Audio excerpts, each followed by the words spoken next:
Wrexham are a team that traditionally have been around the lower tiers of the English Football League pyramid and are one of the oldest clubs in professional football. In the 1980s, they qualified for the European Cup Winners Cup and would face FC Porto in the competition. It was the ultimate David versus Goliath encounter that has gone down in history.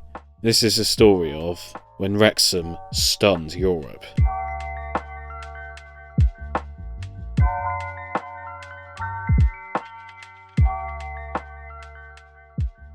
In 1984, Wrexham AFC had to apply for re-election to the Football League, and in May of that year they would lose the Welsh Cup final to Shrewsbury.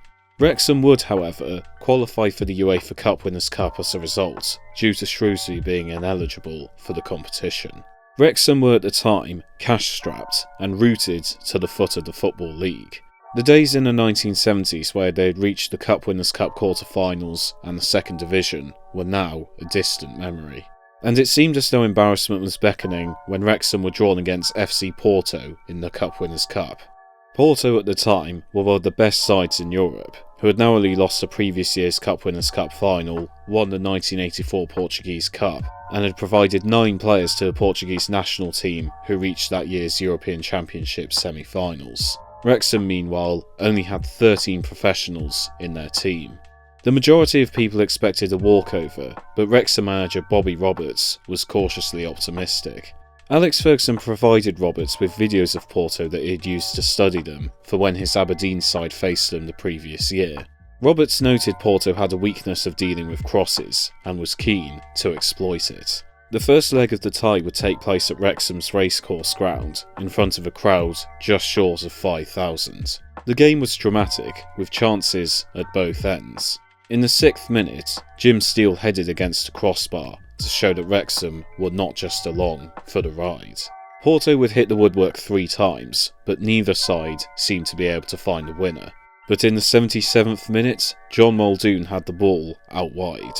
He crossed it into the box, and in the middle was Jim Steele. He headed the ball into the net, and Wrexham had a shock lead.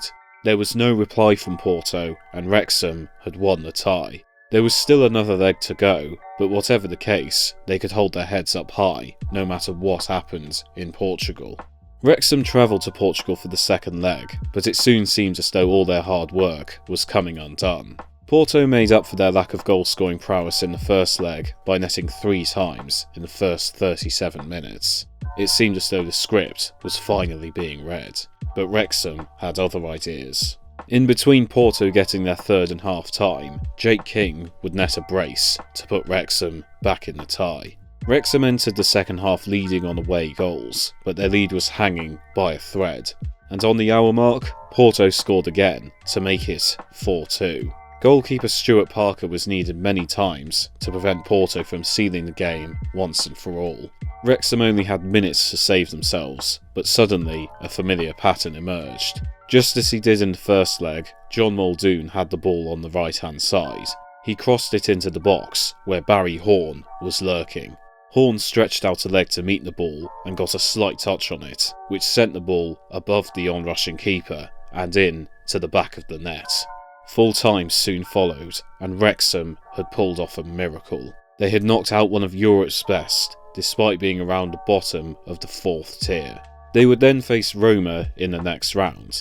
Any hopes of another miracle were quickly dashed, as the Italians emerged as 3-0 winners on aggregate. Wrexham were out, but they had formed memories that would last a lifetime.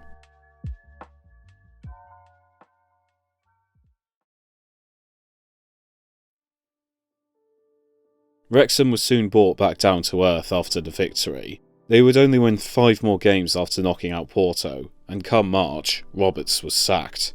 But the memories from that night in Porto will never be forgotten. Wrexham defied all the odds to pull off what many see as the biggest upset in European football history, and nobody will ever be able to take it away from them.